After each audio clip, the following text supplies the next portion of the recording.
Kebugaran jasmani adalah suatu kebutuhan yang perlu dipenuhi seseorang agar dapat menjalankan aktivitas sehari-hari dengan baik tanpa mengalami kelelahan yang berlebihan. Di sini ada 4 faktor kebugaran jasmani. Yang pertama itu adalah masalah kesehatan, yang kedua itu adalah masalah gizi, yang ketiga itu adalah masalah latihan fisik, dan yang terakhir itu adalah masalah faktor keturunan. Di sini akan membahas mengenai unsur-unsur kebugaran jasmani, di mana unsur-unsur kebugaran jasmani itu adalah terdapat 7. Yang pertama itu adalah daya tahan terhadap penyakit. Yang kedua, kekuatan dan daya tahan tubuh. Ketiga, daya tahan jantung. Yang keempat, kelentukan. Yang kelima, kecepatan. Yang keenam, keseimbangan. Yang terakhir adalah koordinasi.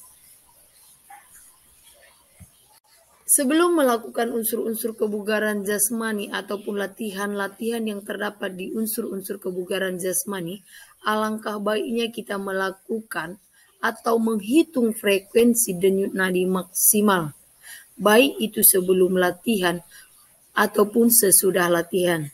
Di sini Miss sudah pertunjukkan itu mengenai rumus cara menghitung frekuensi denyut nadi maksimal. Denyut nadi maksimal sama dengan 220 per umur. Per umur itu nanti bisa kita buat contoh sesuai dengan umur kita maksimal. Umur kita masing-masing.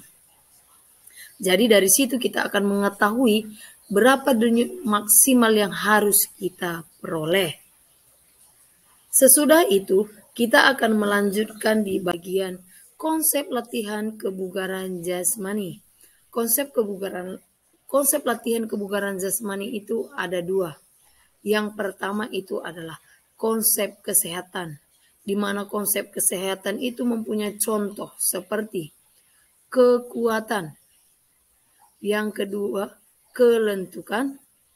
Yang ketiga adalah daya tahan.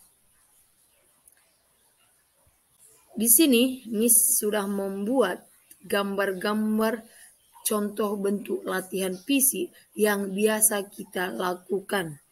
Di sini sit up. Sit up itu gunanya adalah untuk menguatkan otot perut. Kalau push up itu untuk otot lengan. Dan latihan perenggangan ini biasanya dilakukan sebelum melakukan olahraga, itu adalah pemanasan. Ataupun sesudah olahraga itu adalah pendinginan. Yang kedua, konsep keterampilan. Konsep keterampilan itu ada 4. Yang pertama itu adalah kecepatan. Yang kedua, latihan kelincahan. Yang ketiga itu adalah latihan keseimbangan. Yang keempat itu latihan koordinasi. Di mana latihan kecepatan ini biasanya dilakukan adalah berpindah satu tempat ke tempat yang lain secara cepat. Yang kedua, contoh kelincahan adalah latihan lari zigzag.